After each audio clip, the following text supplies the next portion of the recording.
kalau nggak ngomongin soal isu-isu yang mungkin berhubungan sama Indonesia dan Bangkok.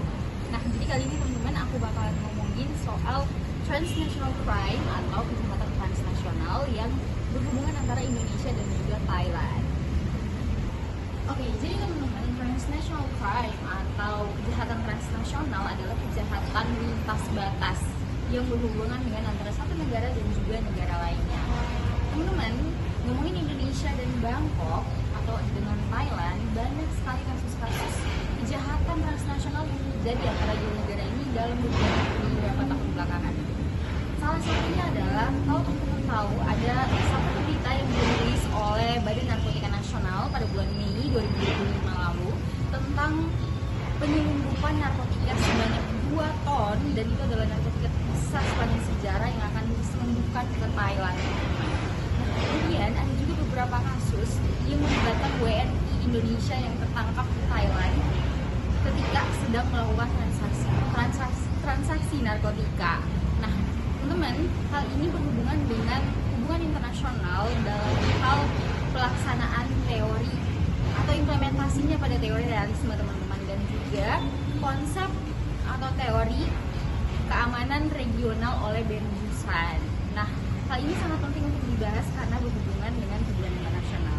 Oke teman-teman, dalam wawancara saya dengan Ibu Atase Kejaksaan Republik Indonesia yang ada di Bangkok, Ibu Olivia sendiri, Ibu Olivia mengatakan bahwa Thailand itu merupakan negara yang sangat strategis dalam jalur perdagangan transnasional atau regional karena berada di Golden Triangle atau segitiga emas yang menghubungkan perbatasan antara Thailand, Laos, Myanmar, dan juga Malaysia. Nah, Malaysia ini sering sekali menjadi negara transit penyelundupan obat-obatan terlarang sebelum masuk ke Indonesia, teman-teman. Nah, Thailand juga merupakan negara transit utama, teman-teman.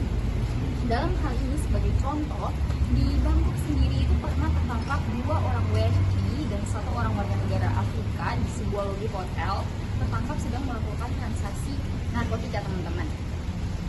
Nah, menurut dari wawancara dengan Ibu Jaksa, beliau mengatakan bahwa KBRI dalam hal ini kejaksaan telah melakukan berbagai kerjasama baik dengan pemerintah setempat maupun juga dengan pihak ASEAN dalam menyelesaikan hal tersebut.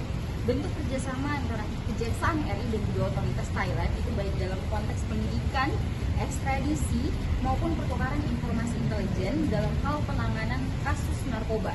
Yang pertama, kerjasama dalam penanganan kasus pidana atau mutual legal assistance dan joint investigation, di mana Indonesia dan Thailand merupakan pihak dalam perjanjian MLA, in criminal matters atau Asian MLAT. Melalui kerangka ini, Indonesia bisa bertindak responsif dengan mengajukan hukum timbal balik kepada otoritas Thailand, baik dalam bentuk permintaan dokumen, pemanggilan saksi, maupun pelacakan aset. KBRI Bangkok juga bersama Kejaksaan dan Atase Kepolisian secara aktif melakukan upaya preventif dan edukatif untuk meningkatkan kesadaran WNI, khususnya kelompok rentan seperti tenaga kerja Indonesia atau TKI, pelajar, mahasiswa, wisatawan, dan turis terhadap bahaya keterlibatan dalam jaringan narkoba. Nah, bentuk-bentuknya antara lain dengan sosialisasi hukum, kemudian penyuluhan dengan komunitas WNI, pelajar, dan lain-lain, kemudian juga edukasi dan distribusi informasi melalui media-media resmi KBRI. Nah, seperti itu kira-kira teman-teman isu HI yang paling sering dibahas antara Indonesia dan juga Thailand. Terima kasih.